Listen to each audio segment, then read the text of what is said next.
Vusik ni paing ko retrokani kang sampor pai phuapor Karbinglong Women Justice Forum asai hemalong Bokajan along ningkan trok aoso adai vi pinpen apran kedam nang aphuthak ningduk chepaklang dunsi milur kaipen kachikimodun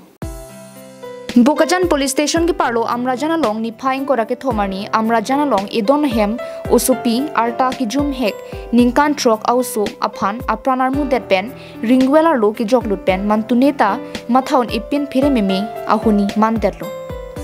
Lasolam pen Karbinglong Women Justice Forum Lapen Serdihun Serpindeng Pirthak song tum chilangsi ningkan trok aoso apran kedam nanga phan milur kaipen kachikimo pedolo Lapen adai ke do Ranjit Basumatari phan raikom sai khetum nepchet chotkali chirapsi hengtil det ansi ingsai nang jipu ke hang pedo Lapen government atum swalo tum ki jogwana phan sodak pen sai deng sirak nang ji athi swalo tum nonakaya long ki jogwana masi avi pin khangjang arta ki jum atum pen chenglok sarpi sarhang ana tumta ki jogwana masi avidetlo nasi central government state government apen Karbinglong Thomas Council atum tame swalo phan kiraikom asai prabjin pen deng nang ji pusi KAWJF amai phu violet bp chunbang priscilla tirang pi pen ningji On behalf of IOC Pudi, here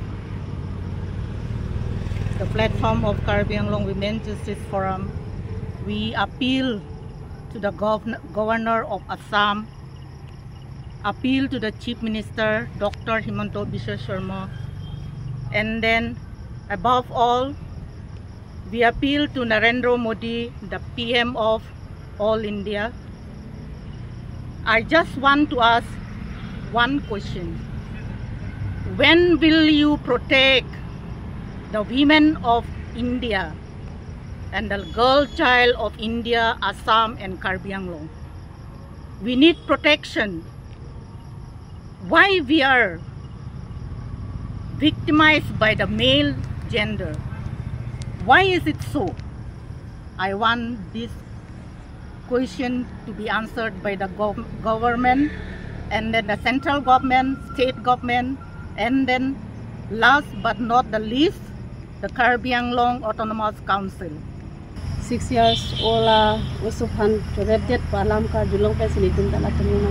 nangdun no kasi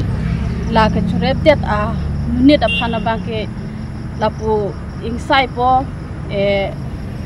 nang lupot lapu aku cihadio ram to ko nang lupot lason bangke abidesi laphan direct pensi pathi lot nai pe sinitum bangke justice pivek nai sini nilihin pen bangke ninje pula pa kasi do penong via jo por bangke Taro ingkora ke thom dil bang so ago to namate kisung bang kupon lo unang lo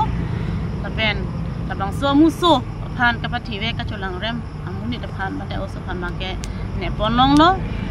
lapen ke ne ponlong postame ni tum law and order mate police sakhi raikom sakhi tumatani tumake rupi ponlo labang songbong pen ni tum puje bangke kai no da phan bangke ne ponlong lo ingnang ponlong lo lapen ro pon lo ni tum hin benta seta nep lalang tumakam ke nepen ke bengcho halale hokang sai kali se non bang ni litum Karbinglong Women Justice Forum lapen Karbinglong Serdihun Serpindeng ni mali pe thak song tum pen tum ki puja bang pen lapen ka chuni rijalam bang la pelo nang litum district administration pen lapen law and order pen arpu bang ke claim pon tang lo pen tang pon tang lo boy fits tamen bang nit non bang tum court mate chief judicial court aphan pen high court supreme court aphan samini tum bangke kachuning region itum 6 schedule area along hoi especially kachuning ribon je bangala lo nangli tum jong si mithang sor lo phan kating hon binong pay purun mate anie purun mate bong amumar purun pen kating hon akhok kang hon do polipote akhok kang sai pinangji pen akhok kang sai jong si pg purote la bangke direct hasi binang po News Report Karbinglong Live